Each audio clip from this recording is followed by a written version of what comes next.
Hey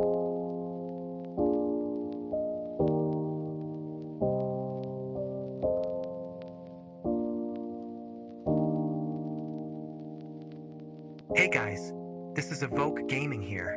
So, I've been using this keyboard for about a month now, and honestly, I've really enjoyed it. First off, huge thanks to all of you who commented and asked questions on my previous videos. I really appreciate the support. Also, there's something I want to clear up. I'm sorry for the confusion earlier about the swappable switches. I'll explain everything in this video, so stay tuned.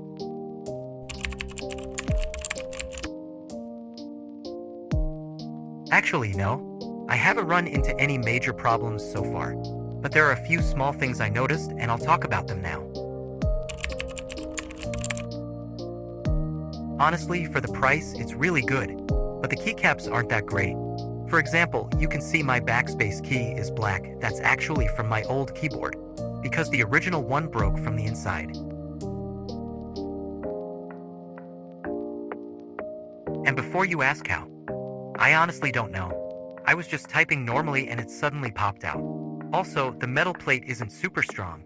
If you screw it in too tight, it can bend pretty easily, especially around the spacebar area. So yeah, the build is decent, but definitely not perfect. It's actually really good, especially if you mod this keyboard a bit, it becomes super satisfying to use.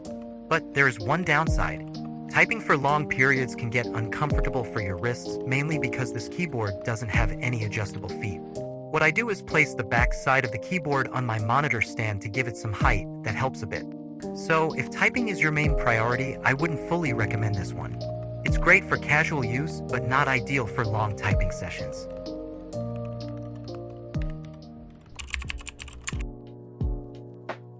In my experience, this keyboard has handled gaming pretty well, especially for the price. Key response feels sharp, and I haven't had any issues with missed inputs or ghosting, even during fast-paced gameplay. The tactile feedback adds a nice feel during movements and quick actions. Personally, I find it quite satisfying.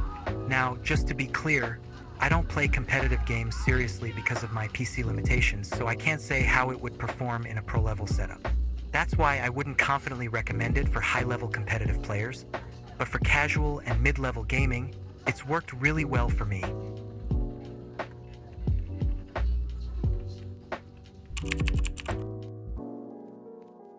Talking about the switches, this keyboard comes with brown switches, and honestly, I really like how they feel.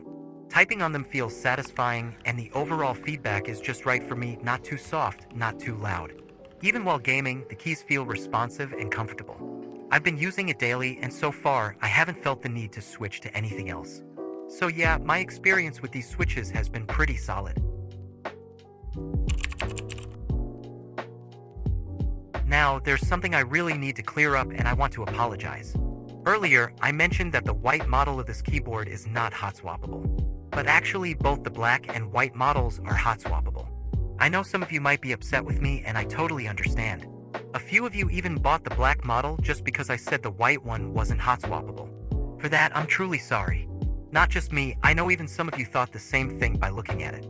I assumed it wasn't hot swappable because I thought it's supposed to look a certain way. But in some budget models, the hot swap sockets look different, like this.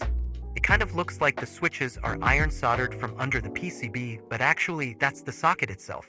I'll show you what I mean.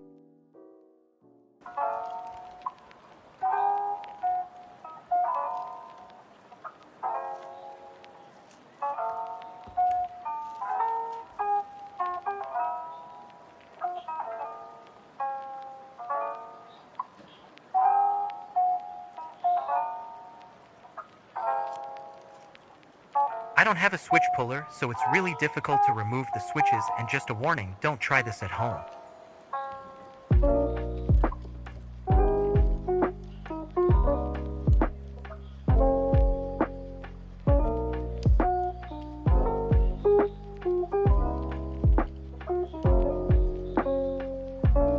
These switches can fly out when you're pulling them, and the pins are quite fragile. They can break easily.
let's talk about the Ant Esports keyboard software.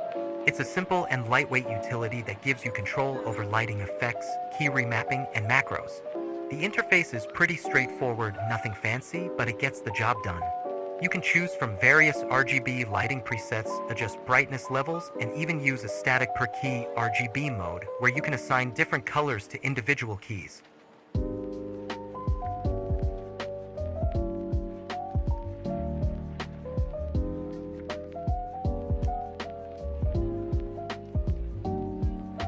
However, I did notice that the escape key's RGB doesn't seem to work properly in the user-defined lighting mode, probably a firmware issue, so hopefully it gets fixed in a future update.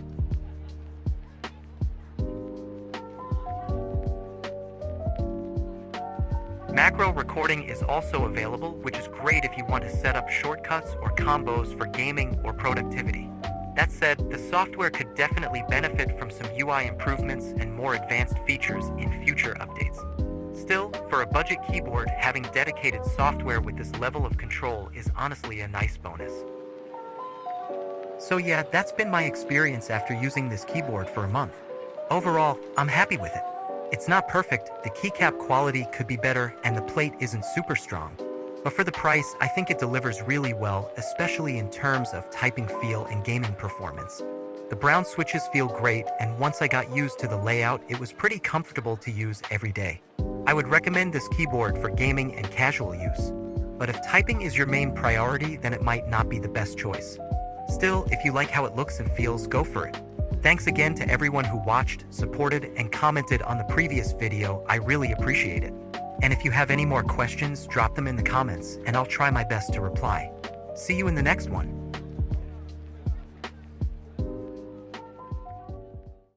君の虜に